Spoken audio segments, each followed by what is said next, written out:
애통하는 자는 복이 있나니 그들이 위로를 받을 것이며. 베드로가 바깥들에 앉았더니 한 여종이 나와 이르되 너도 갈릴리 사람 예수와 함께 있었도다 하거늘. 베드로가 모든 사람 앞에서 부인하여 이르되 나는 내가 무슨 말을 하는지 알지 못하겠노라 하며 앞문까지 나아가니 다른 여종이 그를 보고 거기 있는 사람들에게 말하되 이 사람은 나사렛 예수와 함께 있었도다 하매 베드로가 맹세하고 또 부인하여 이르되 나는 그 사람을 알지 못하노라 하더라. 조금 후에 곁에 섰던 사람들이 나와 베드로에게 이르되 너도 진실로 그 도당이라 내 말소리가 너를 표명한다 하거늘. 그가 저주하며 맹세하여 이르되 나는 그 사람을 알지 못하노라 하니 곧 닭이 울더라. 이에 베드로가 예수의 말씀에 닭 울기 전에 내가 3번 나를 부인하리라 하심이 생각나서 밖에 나가서 심히 통곡하니라. 평소에 존경하고 있었던 유기성 목사님 섬기시는 교회, 또한 신실하게 하나님 나라를 위해서 일하시는 많은 교역자들과 성도님들이 계시는 선한목자교회에 와서 말씀을 전하게 된 것 큰 영광이고 또 기쁨으로 생각합니다. 선한목자교회에서 들려오는 소리, 그리고 유기성 목사님을 통해서 하시는 일들을 전해 들으면서 큰 감사, 기쁨, 그리고 자부심 이런 것도 생겼습니다. 멀리 있지만 그 선한목자교회에서 이루어지는 일들을 통해서 감사하고 있는데요. 교회가 크면 클수록 그 교회가 행하는 일로 인한 영향력도 커집니다. 대형 교회가 잘못하면 대형 사고를 치게 되고요. 대형 교회가 잘하게 되면 그 영향력은 아주 큽니다. 우리 한국 교회에 있어서 선한목자교회의 이 위치가 얼마나 중요한지 교인이신 여러분들은 밖에 있는 분들보다 덜 느끼시리라고 믿습니다. 제가 밖에 있는 사람으로서 오늘 이 시대의 선한목자교회가 얼마나 중요한지 여러분들에게 증언해 드립니다. 부디 더욱더 신실하게 섬기셔서 선한목자교회를 통해서 지금 여러 가지로 위기를 겪고 있는 우리 한국 교회가 갱신되고 또 거룩해지고 바로잡히는 데에 귀하게 쓰임받게 되기를 간절히 기원합니다. 저는 지금 개인적으로는 연로하신 부모님을 뵙고 공적으로는 젊은 목회자들을 섬기는 컨퍼런스를 위해서 잠시 한국을 방문 중입니다. 익숙했던 환경을 떠나게 되면 평소에 생각하지 않던 그런 생각들을 가지게 되지요. 이번 여행 중에 이런저런 계기로 여러 가지 생각을 하게 되는데요. 그 중에 하나가 울음, 눈물에 관한 생각을 하게 됩니다. 여행 중에 읽고 있는 책을 통해서도 그렇고요. 혹은 보고 듣는 것을 통해서도 울음에 대해서 자주 생각하게 되었습니다. 그래서 오늘 이 자리에서 여러분과 함께 저는 눈물, 울음에 대해서 말씀을 나누면서 은혜를 나누고자 합니다. 주님께서 남기신 말씀 중에 가장 심오한 의미를 담고 있는 말씀이라면 마태복음 5장에 기록된 팔복이라고 할 수 있습니다. 그 심오함이 얼마나 대단하든지 지난 2000년 동안 수많은 종교 천재들이 나타나서 그 말씀의 뜻을 길어 올렸지만 아직도 다 퍼내지 못했습니다. 참으로 그 귀한 말씀이고 또한 신비한 말씀입니다. 이 팔복의 두 번째에서 주님께서 이렇게 말씀하십니다.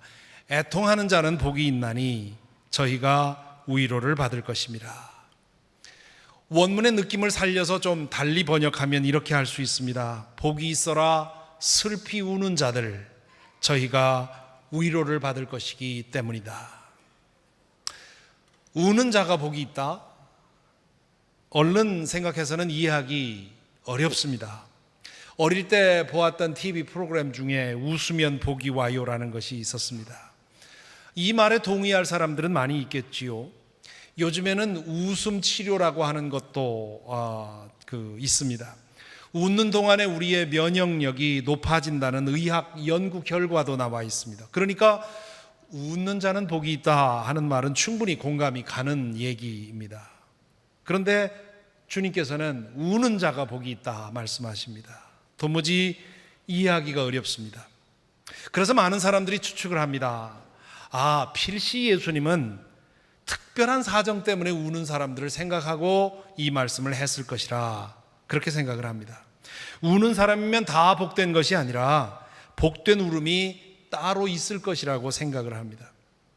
마태복음 5장 4절에 관한 주석을 읽다 보면 적지 않은 학자들이 그렇게 이해하고 해석하는 것을 보게 됩니다. 저도 한동안 그렇게 생각을 했습니다. 나중에 안 일입니다마는 제가 애통하는 것, 슬피 우는 것이 무엇인지 몰랐었습니다. 심하게 깨어져 울어본 일이 별로 없었습니다. 저는 제 아이들로부터 울보라는 그런 놀림을 받습니다. 영화나 드라마를 아이들과 함께 보다 보면 내 식구 중에 가장 먼저 감동적인 장면에서 눈물 흘리는 사람이 저입니다. 아내와 딸 앞에서는 적잖이 체면이 구기는 일인데요. 또한 설교를 하다가도 자주 울먹거립니다. 그러지 않으려고 통제를 해도 잘 안 될 때가 있습니다. 그렇게 눈물이 많은 저인데요. 그럼에도 불구하고 주님이 오늘 말씀하시는 애통함은 별로 겪어본 적이 없습니다. 제가 울음에 대해서 눈을 뜨게 된 것은 성도들의 애끓는 아픔에 참여하면서부터였고요. 그리고 저 자신에게도 슬피 울 일이 생기면서부터 이 울음에 대한 생각이 좀 달라졌습니다. 살아간다는 것이 때로는 얼마나 슬픈 일인지요. 겉으로 보면 다 그럴듯해 보이는 사람들도 그 속을 들여다보면 다 각각의 아픔을 가지고 살아가고 있습니다. 아픈 일을 겪다 보면 왜 나만 이렇게 아플까 싶은데 알고 보면 나보다 더한 사람도 많이 있습니다. 저는 지난 주말 제 고향집에서 며칠을 지내면서 1년 만에 부모님과 함께 지내고 왔습니다. 80이 넘으신 어머님은 치매가 깊어지셔서 아들도 누구인지 잘 알아보지 못하십니다. 어머님을 돌보시는 아버님도 휘청휘청 많이 약해지셨습니다. 작별 인사를 하고 올라오려고 하는데 눈을 마주칠 수가 없어서, 눈을 마주치면 감정이 흔들릴 것 같아서 건성건성 인사하고 올라왔습니다. 그렇게 감정을 꾹 누르고 올라왔는데 다음날 새벽에 그 감정이 폭발해서 한참을 애통했었습니다. 그런데 저를 집회로 초청하신 그 목사님과 대화를 나누면서 그 목사님의 사정을 들어보니 제 아픔은 그분의 것에 비해서는 좀 약하다는 것을 알았습니다. 그 목사님의 아버님은 뇌졸중으로 침대에 누워 계십니다. 어머님은 치매입니다. 아버님은 정신은 말짱한데 육신을 움직일 수가 없고, 어머니는 육신은 멀쩡한데 정신이 망가졌습니다. 그런데 그 두 분이 서로 부족한 것을 도와서 살아가고 계시다고 하는 얘기를 듣고는 내 아픔이 큰 줄 알았는데 그보다 더 큰 아픔도 있는 것을 보았습니다. 인생이라는 것이 이렇습니다. 나의 슬픔, 나의 아픔이 가장 큰 것 같지만 알고 보면 다 아픕니다. 모두 다 나름의 고통을 안고 삽니다. 만일 여러분 중에 나는 그런 거 없는데 라고 생각하는 분이 계시면 하나님 앞에 더 겸손해지셔야 하고요. 그리고 그 특별한 은총이 무슨 뜻인지 물어보아야 합니다. 저의 가정도 한동안 그랬습니다. 저희 부친께서 자주 하셨던 말씀이 우리가 왜 이런 복을 받는지 이 복이 두렵다, 그렇게 말씀을 하곤 하셨습니다. 뭐 그렇다고 해서 저희 가정이 대단한 것은 아니었습니다. 어느 가수가 노래한 것처럼 그저 별일 없이 사는 것이었습니다. 그런데 우리 시대에는 별일 없이 사는 것이 특별한 일이 되어버렸습니다. 하루가 멀다 하고 별일이 터지는 세상에서 별일 없이 살고 있었으니 그 복이 두렵다는 것이지요. 그러므로 그러한 복을 누리고 있다면 우리는 더욱 겸손해져야 하고 그 복으로 인해서 이웃들을, 그렇지 못한 어려운 이웃들을 돌보아야 합니다. 우리로 하여금 울게 하는 상황은 결코 복이라고 할 수 없습니다.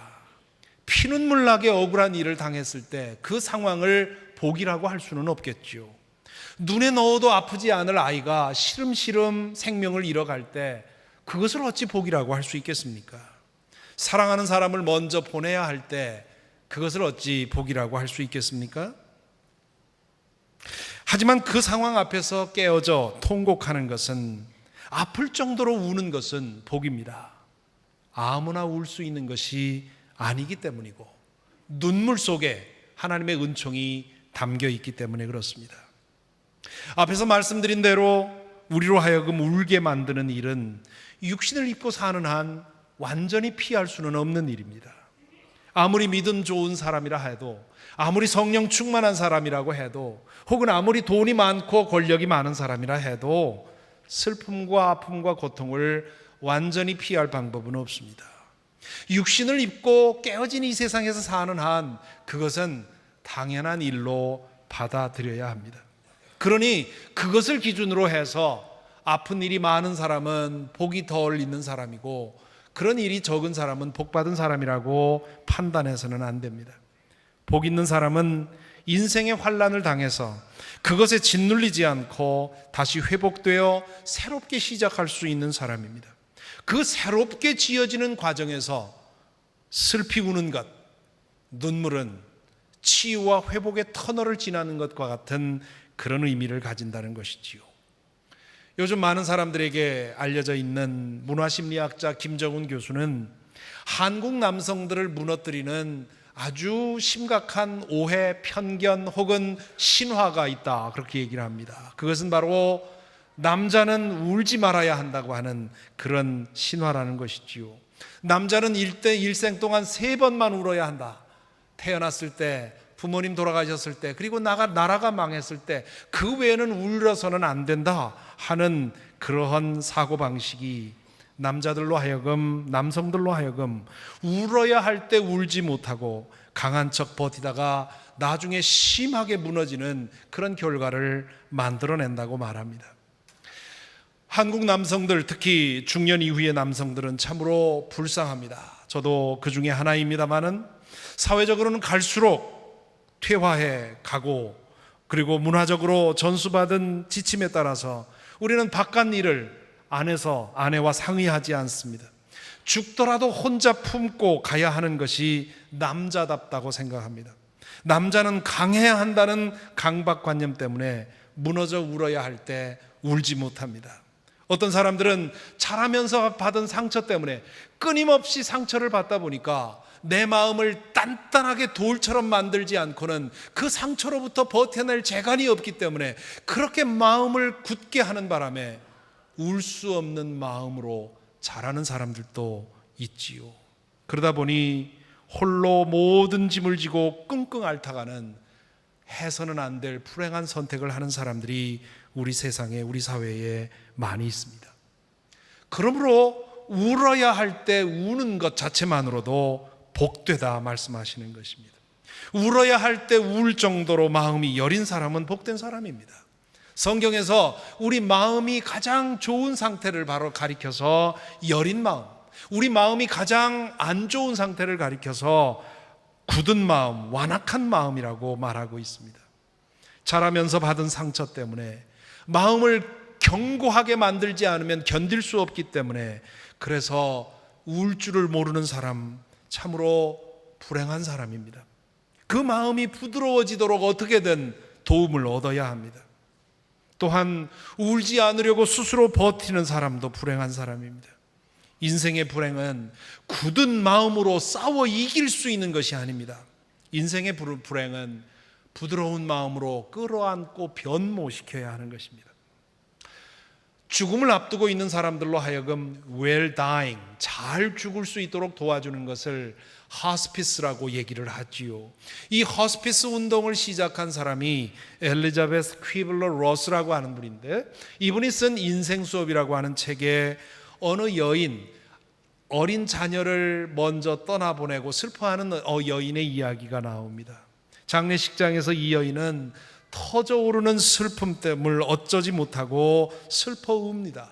폭포수처럼 터져나오는 눈물과 콧물로 인해서 화장이 다 망가져 버립니다. 그러자 그 어머니가 그 딸에게 찾아가서 귓속말로 타이릅니다. 얘야, 그만 울거라. 내 얼굴의 화장이 다 망가져 버렸어. 그러자 그 딸이 어머니에게 이렇게 말했다고 하지요. 그냥 두세요, 어머니. 제 얼굴의 화장이 망가지지 않으면 제 영혼이 망가질 거예요. 그렇게 무너져 통곡할 때 하나님의 위로가 임합니다. 인생의 환난 앞에서 무너져 우는 사람에게 하나님은 위로를 베푸십니다. 창세기 21장을 보면 사라의 몸종 하갈의 통곡 이야기가 나옵니다. 하갈은 이집트 사람으로서 먹고 살기 위해서 가나안 땅까지 와서 아브라함의 사라의 몸종이 되었습니다.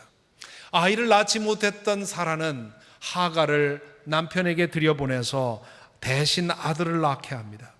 그런데 나중에 자기 몸에서 아들이 태어나자 하갈과 이스마엘을 학대하기 시작을 하지요. 견디다 못해서 하갈은 아들을 데리고 집을 나옵니다. 집을 나오지만 갈 데가 없습니다. 고향은 이미 돌아갈 수 없는 곳이 되어버렸고요. 주인의 집으로는 돌아갈 수가 없고, 그래서 그 사이에서 방황하면서 시간을 보냅니다.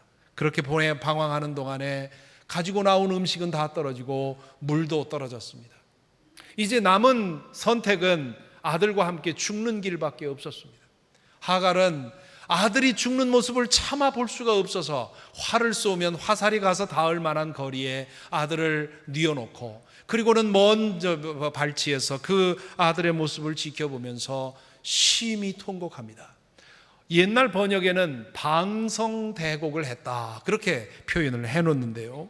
그때 하나님께서 심하게 무너져서 통곡하는 하갈을 찾아가셔서 내가 너와 함께 하겠다, 내가 내 아들로 큰 민족을 이루게 하겠다고 위로해 주시고, 그 위로로서 하갈이 힘을 차리고 아들을 데리고 살 길을 찾아가게 됩니다.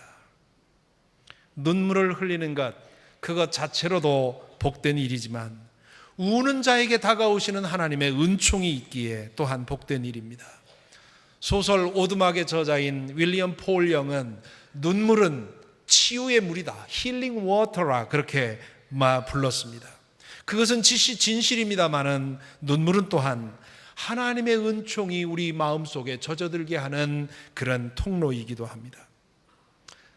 오늘 이 말씀을 듣는 모든 성도들 위해 눈물의 은총이 임하게 되기를 간절히 바랍니다. 특별히 어릴 때부터 강해지는 훈련을 받고 자란 모든 남성들, 또한 모질어지지 않으면 안 된다고 다짐하고 마음을 단단히 만들어 온 분들, 혹은 자라면서 끊임없이 받는 상처로 인해서 내 마음을 돌처럼 만들지 않으면 견딜 수가 없어서 그렇게 마음을 단단하게 돌처럼 만든, 그렇게 그 돌 같은 마음으로 여태까지 세상을 버텨오신 분들, 지난 세월 동안 뜨거운 눈물 한 번 흘려본 적이 없는 분들, 터져 나오려는 눈물을 술잔에 담아서 꿀꺽꿀꺽 삼킨 분들에게 주님의 은총이 임하게 되기를 간절히 바랍니다. 울어야 할 때 울 수 있기를 바랍니다. 눈물이 가져다주는 치유의 효과를 경험할 뿐만 아니라 눈물에 실려 오는 주님의 은총을 경험할 수 있기를 바랍니다. 그 은총을 경험하고 나면 못 넘을 산이 없고요, 못 건널 강이 없습니다. 인생에 우리가 당하는 환난 앞에서 흘리는 눈물은 모두 은총의 통로이지만, 그러나 그것보다 더 중요한 눈물이 있습니다. 자기 자신의 참된 모습을 대면하고 흘리는 눈물이 바로 그것입니다. 우리는 우리 자신을 제대로 알지 못합니다. 우리 자신의 참모습을 보고 싶어 하지도 않습니다. 막연하지만 내 참모습을 보게 된다면 절망하게 될 것을 알기 때문입니다.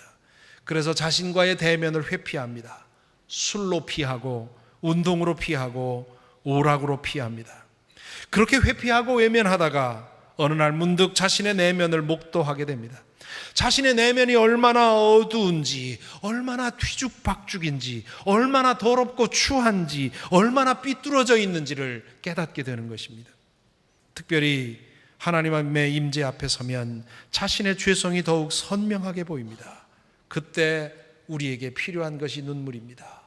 오늘 간증하신 형제께서 그 눈물을 실현 우리에게 직접 보여주셨습니다. 요즘 여러 가지로 재조명되고 있는 레 미제라블, 이 레 미제라블에 나오는 두 주인공이 눈물의 의미를 우리로 하여금 생각하게 만들어줍니다. 주인공인 장발장은 빵 하나 훔친 죄로 인해서 19년 동안 감옥에 gat혀 살게 되지요. 처음에 받은 형기가 짧았습니다마는 그 형기를 얼마 남겨놓지 않고 찾아온 탈옥의 기회를 뿌리치지 못하고 탈옥하게 되고, 실패해서 다시 감금되고, 그래서 형기가 길어지고, 또 탈옥하고 또 실패하고, 그래서 형기가 길어지고 해서 무려 19년 동안이나 그는 감옥에 갇혀 지냅니다. 감옥에 갇혀 있는 동안 장발장은 세상과 사회에 대한 증오심으로 인해 그의 마음을 돌처럼 만들었습니다.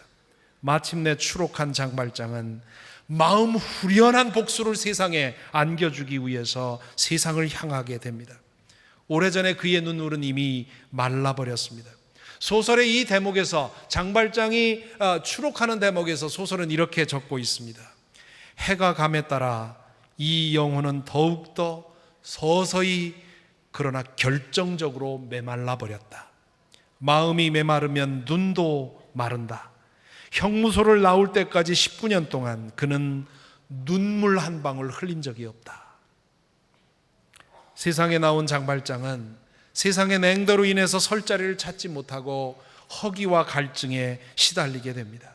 그때 그를 맞아준 사람이 미리엘 주교였습니다. 장발장은 미리엘 주교 사저에서 따뜻한 식사를 하고 잠자리에 듭니다. 한밤중에 잠에서 깨어난 장발장은 저녁 식사를 할 때 보았던 값비싼 은그릇을 생각하게 됩니다. 그는 자신도 통제할 겨를 없이 그 은쟁반을 훔쳐서 한밤중에 달아나 버립니다. 하지만 얼마 가지 못해서 그는 경찰에 잡히고 맙니다. 경찰은 그가 가진 물건을 보고는 미리엘 주교의 집으로 그를 데리고 옵니다. 장발장은 이제 추록한 지 하루 만에 꼼짝없이 다시 수감되어서 평생을 감옥에서 살아야 할 그런 위기에 처했습니다. 그때 미리엘 주교가 경찰에게 말하지요. 그 물건들은 그 사람이 훔친 것이 아니라 자기가 준 것이라고. 그리고는 은초 때까지 그에게 안겨주면서 왜 이건 가져가지 않았느냐고 전해줍니다. 그리고는 장발장의 귀에 대고 이렇게 속삭이지요. 장발장, 나의 형제여, 당신은 이제 악이 아니라 선에 속하는 사람이요, 나는 당신의 영혼을 위해서 값을 치렀어. 나는 당신의 영혼을 어두운 암흑과 영벌의 소굴에서 끌어내어 하나님께 바친 것이요.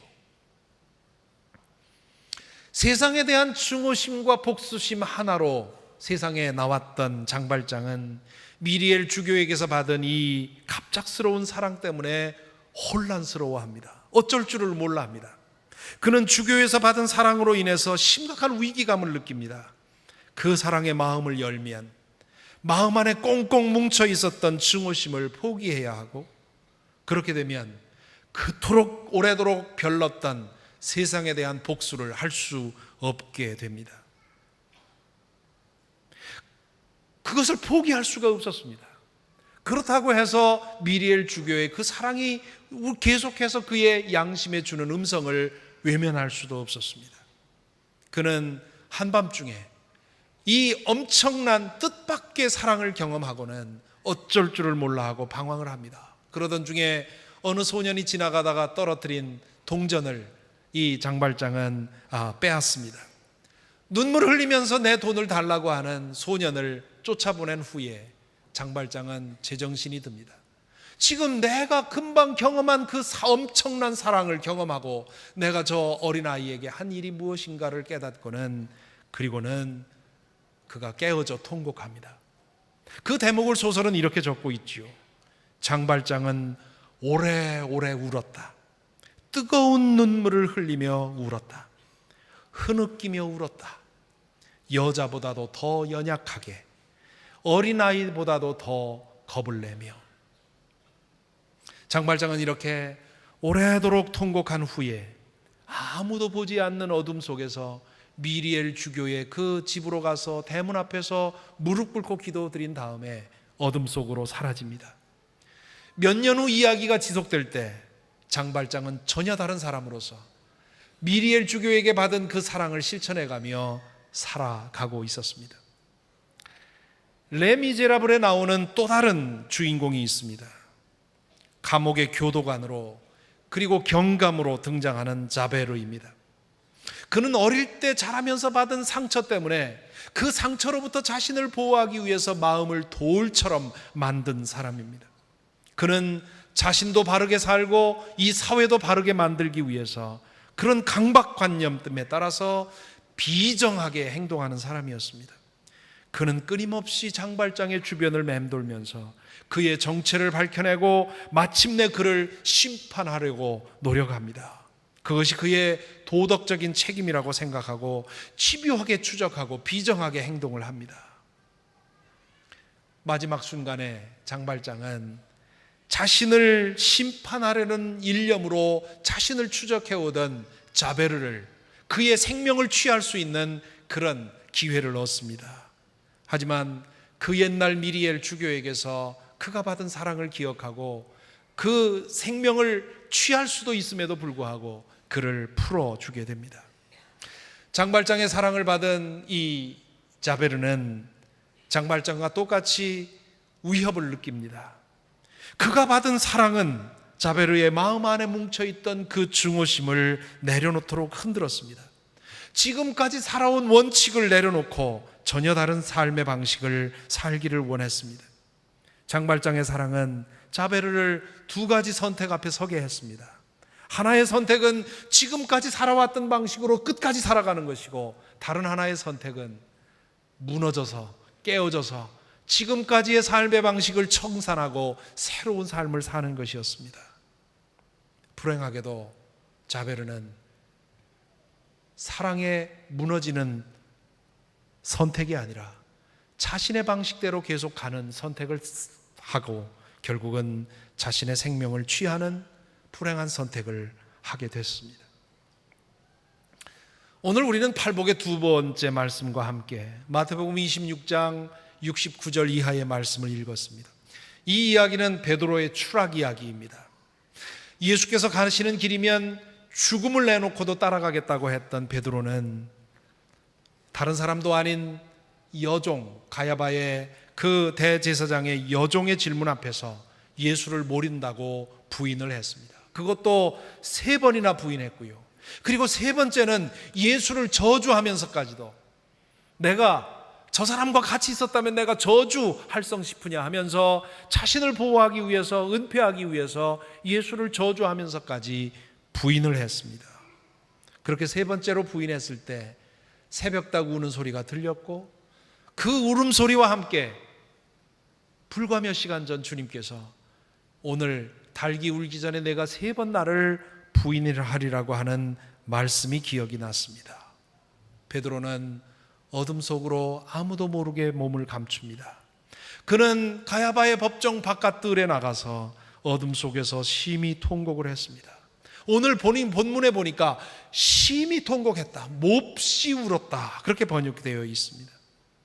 장발장이 그랬던 것처럼 베드로는 자신의 비겁함에 대해서, 자신의 죄에 대해서, 자신의 무력함에 대해서 여자처럼 더 연약하게, 어린아이처럼 겁내며 울었던 것입니다. 우리는 그 이후에 베드로의 이야기를 잘 알고 있습니다. 며칠 후에 부활하신 주님께서는 베드로를 불러내셔서 3번씩이나 너는 나를 사랑하느냐고 물어보심으로써 그의 실패를 회복시켜 주셨고, 마침내 성령께서 그에게 임했을 때 그는 목숨이 다할 때까지 자신의 모든 것을 내어놓고 복음을 위해 헌신을 했습니다. 교회 전통에 의하면, 전해지는 바에 의하면 그가 순교를 당할 때 내 주님께서 십자가에 달려 돌아가신 그 모습으로 내가 어떻게 죽겠느냐, 나를 거꾸로 매달라고 그렇게 요청하면서 순교를 당했다고 하는 것이지요. 이와 같은 변화가 어디에서 시작이 되었습니까? 가야바 법정 바깥에서 심히 무너져서 통곡할 때 그의 변화는 시작이 된 것입니다. 반면에 예수님을 팔아넘긴 가룟 유다를 우리는 알고 있습니다. 그는 자신의 꿈을 이루기 위해서 예수님을 따라 다녔던 사람입니다. 그의 꿈은 로마 정부를 밀어내고 이스라엘의 영광을 재건하는 것이었습니다. 그는 예수님도 같은 꿈을 가지고 있지만 그러나 때를 기다리면서 자기를 숨기는 것인 줄 착각을 했습니다. 가룟 유다는 예수님이 갈릴리와 유대 땅에서 방황하다가 마침내 예루살렘 성을 향해 들어가실 때 때가 왔다고 생각을 했습니다. 이제는 그동안 숨기고 있던 의도를 드러내시고 그동안 입고 있던 옷을 벗고 전사의 모습으로 예수님이 일어나실 줄 알았습니다. 그런데 때가 충분히 됐는데도 불구하고, 아니 지금 때가 지나갈 것 같은데도 불구하고 예수님은 끝내 똑같은 모습으로 행동을 했습니다. 예수님을 일어서도록 권기하도록 몰아세우지 않으면 안 되겠다고 생각한 유다는 예수님을 권력자들의 손에 넘겨줍니다. 그런데 예수님은 권력자들의 손에 잡혀서도 저항 한 번 하지 않았고 재판을 받으면서도 아무런 변호도 하지 않았고 무력하게 십자가에 달려 죽임을 당했습니다. 예수께서 십자가에서 운명하셨다는 사실을 전해 듣고 유다는 자신이 잘못했음을 깨달았습니다. 자신이 무고한 사람의 피를 흘렸음을 깨달았습니다. 자신이 예수에게 완전히 속았거나 아니면 자신이 완전히 잘못되거나 둘 중에 하나라고 생각을 했습니다. 그때 가룟 유다가 베드로처럼 심히 무너져서 울었더라면 그의 인생은 달라졌을 것입니다. 하지만 그는 장발장이 그랬듯이 아이처럼 여인처럼 무너져 울기에는 너무나 강했습니다. 아니 자신의 자존심, 그 강함을 포기하고 싶지 않았습니다. 결국 가룟 유다는 자베르처럼 자기의 목숨을 거두는 선택을, 그 불행한 선택을 했습니다. 그에게 눈물이 없었던 것입니다. 사랑하는 성도 여러분, 여러분의 마음은 어떻습니까? 그동안 여러분 자신의 죄성을 자각하고 무너져 운 적이 있었습니까? 여러분은 여러분 자신의 한계, 연약함, 그리고 내면에 있는 어둠, 자신도 어쩔 수 없는 죄악으로 인해서 아이처럼 울어본 적이 있습니까? 만일 그래 본 적이 없다면 여러분은 한 번도 자신의 참된 모습을 대면해 보지 않았을 가능성이 크고요. 그리고 자신의 모습을 한 번도 대면해 보지 않았다면 하나님의 임재 앞에 아직도 한 번도 서보지 못했을지도 모릅니다. 인생의 여정에서 마주치는 고난과 슬픔 앞에서 눈물을 흘리고 아파하는 것은, 그런 사람은 복된 사람입니다. 뿐만 아니라 하나님의 임재 앞에서 자신의 내면을 성찰하며 회개의 눈물을 흘리는 사람은 더욱 복된 사람입니다. 오늘 우리 형제가 눈물로 자신의 이야기를 하는 모습을 뒤에서 보면서 오늘 말씀을 기억하면서 참으로 복되다 마음속으로 감동을 했습니다. 오늘 우리 시대의 문제를 우리는 여러 가지 말로 표현할 수 있지만요, 가장 큰 문제는 자기 자신을 보지 못한다고 하는 문제입니다. 저는 우리 시대의 문제를 분주함과 산만함과 피상성이라고 요약합니다. 이렇게 분주하고 산만하게 살면서 무엇 하나도 제대로 보지 못하고 살아가는 그런 시대에 우리는 자기 자신을 망각하고 살아가고 있습니다. 그 결과가 무엇입니까? 우리가 우리 내면을 게을리하고 사는 동안 우리 내면에서 온갖 악이 자라고 있는 것입니다. 울어야 합니다. 주님께서 십자가 처형을 당하기 위해 골고다로 끌려가실 때 여자들이 예수님의 그 죽음을, 고통을 보면서 가슴치며 아파했습니다. 그때 주님께서 뭐라고 말씀하셨습니까? 예루살렘의 딸들아, 나를 두고 울지 말고 너희와 너희의 자녀를 위해 울어라고 말씀을 하셨습니다. 우리가 울어야 할 가장 우선적인 대상은 바로 우리 자신입니다. 우리 자신의 죄, 우리 자신의 부족함, 우리 자신의 연약함, 우리 자신의 비겁함, 이것이 우리가 통곡해야 할 대상입니다. 그럴 때 하나님께서는 하늘의 위로를 부어주실 것이고 우리를 새롭게 만들어 주실 줄 믿습니다. 이것과 더불어 우리가 생각할 울음이 또 하나 있습니다. 인생의 여정에서 아픈 일을 당할 때 무너져 울기도 해야 하고, 우리 자신의 연약함과 부족함을 깨달을 때 하나님 앞에서 심히 무너져 통곡해야 하기도 하지만, 우리는 또한 주님의 눈으로 이 세상을 보면서 때로 울어야 합니다. 만일 우리가 우는데 그 울음이 오직 나 자신만을 위한, 내 가족만을 위한 것이라면 우리는 감히 예수 그리스도의 제자라고 말하기 어렵습니다. 우리가 아버지라고 부르는 하나님의 마음을 우리가 알고 있다고 할 수가 없습니다. 우리의 하나님은 이 세상을 너무도 사랑하신 나머지 당신의 독생자를 보내주신 분입니다. 이 세상이 모두 하나님 앞으로 돌아올 때까지 가슴 졸이며 일하시는 분입니다. 우리의 주님께서는 오늘 또 교회를 통해서 구원의 역사를 이루어가고 계십니다. 성령께서는 오늘 또 믿는 사람들을 통해서 이 세상을 구원하기 위해서 힘쓰고 계십니다. 우리가 믿는 사무의 하나님께서는 간절한 마음으로 이 세상에 하나님 나라가 임하게 되기를 원하고 계십니다. 이 세상의 구원을 위한 하나님의 뜨거운 마음을 우리가 안다면 우리는 때로 눈물 흘리지 않을 수 없습니다.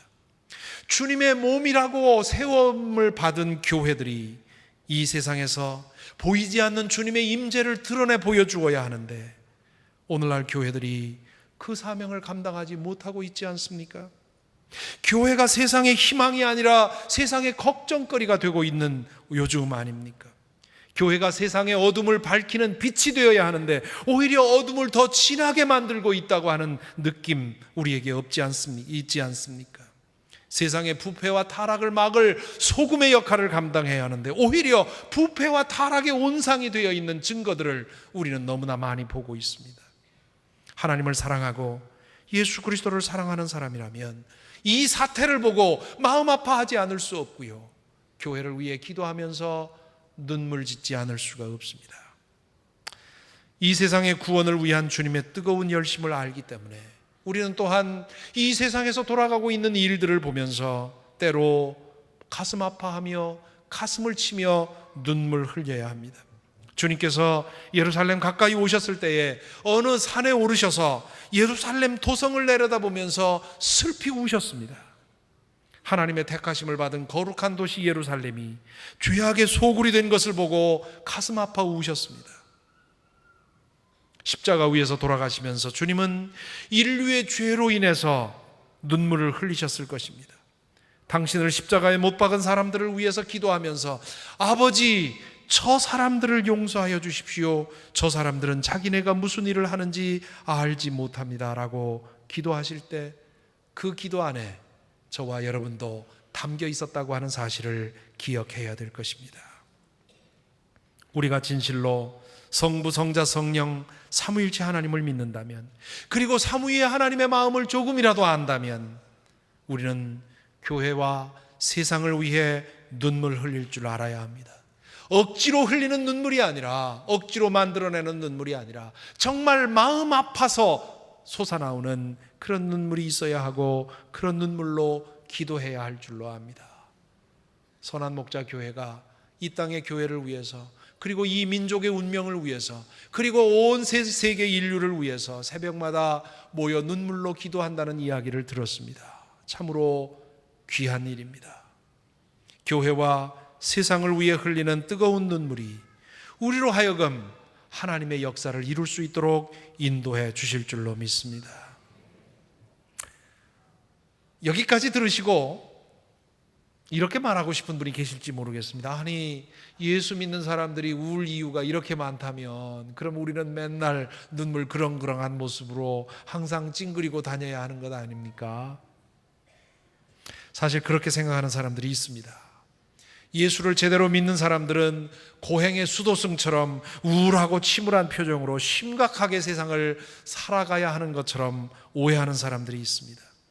20세기 최고의 기독교 변증가인 C.S. 루이스가 천국에는 심각함이 없다, 심각함은 지옥의 표지다 라고 말한 적이 있습니다. 예수 믿는다는 것은 이 땅에서 매일매일 천국을 사는 것입니다. 그러므로 천국을 사는 사람들이 늘 침울하고 우울하게 살아갈 수는 없는 일입니다. 예수 믿는 사람들은 눈물을 흘려야 할 이유가 이렇게 많지만 그래도 여전히 바울 사도가 말한 것처럼 항상 기뻐하는 사람들입니다. 이 역설이 어떻게 가능합니까? 진실로 우는 사람만이 참되게 웃을 수 있습니다. 잘 우는 사람이 잘 웃기도 합니다. 울어야 할 사정을 만나 진실하고 정직하게 우는 사람은 또한 진실하게 기뻐할 수 있는 회복을 경험하게 됩니다. 자기 자신을 성찰하며 진실로 깨어져서 뜨거운 눈물을 흘리는 사람이 자신으로 인해서 진실로 기뻐할 수 있는 이유를 발견할 수 있습니다. 교회를 위해서 그리고 이 세상을 위해서 뜨거운 눈물을 흘리며 기도하며 자신의 일을 찾는 사람이 교회와 세상으로 인해서 진실로 기뻐하며 감사할 이유를 찾을 수 있게 됩니다. 여러분은 하루에 얼마나 웃으며 사십니까? 여러분의 웃음은 얼마나 순전합니까? 입꼬리나 살짝 올렸다가 마는 어색한 미소로 평생을 사는 사람들이 얼마나 많습니까? 입꼬리를 굳게 내리고 인상을 찌푸리고 심각한 얼굴로 살아야만 자신의 존재감이 인정받는다고 생각하고 그렇게 사는 사람이 얼마나 많습니까? 마음 다해 얼굴 전체의 근육을 움직여서 웃어본 적이 과연 언제입니까? 우리 시대의 사람들은 울음도 잊었지만 웃음도 함께 잊고 삽니다. 참으로 불행한 시대에 우리는 살고 있습니다. 주님께서 울음과 웃음을 잊고 사는 우리를 얼마나 안타까이 보실지 모르겠습니다. 그래서 오늘 이 시간 저와 여러분 우리 모두를 위해서 기도드립니다. 울음의 은총이 우리에게 있게 되기를 말입니다. 진실한 울음을 통해서 진정한 위로를 발견하고 진정한 치유와 회복을 경험하고 그리고 그로 인해서 마음 다해 기뻐 웃을 수 있도록 그런 복을 우리에게 허락해 주시기를 간절히 기원합니다. 우리의 울음을 통해 이 세상이 더 밝아지고 이 세상을 행복하게 하는 저와 여러분이 되기를 간절히 기원합니다. 기도하겠습니다. 오 주님, 성령의 은총을 허락하셔서 저희의 마음을 녹여 주옵소서. 울어야 할 때 울 수 있는 마음을 주옵소서. 저희 자신의 내면을 자주 돌아보게 하시고 주님의 임재 앞에서 자주 울게 하여 주옵소서. 주님의 마음을 저희에게 주옵소서. 주님의 마음으로 교회를 보게 하시고 주님의 마음으로 세상을 보게 하셔서 주님처럼 때로 슬피 울며 기도하게 하여 주옵소서. 진실하게 울어 또한 진실하게 웃게 하여 주시옵소서. 울 보이셨던 주님, 우리 주님의 이름으로 기도드립니다. 아멘.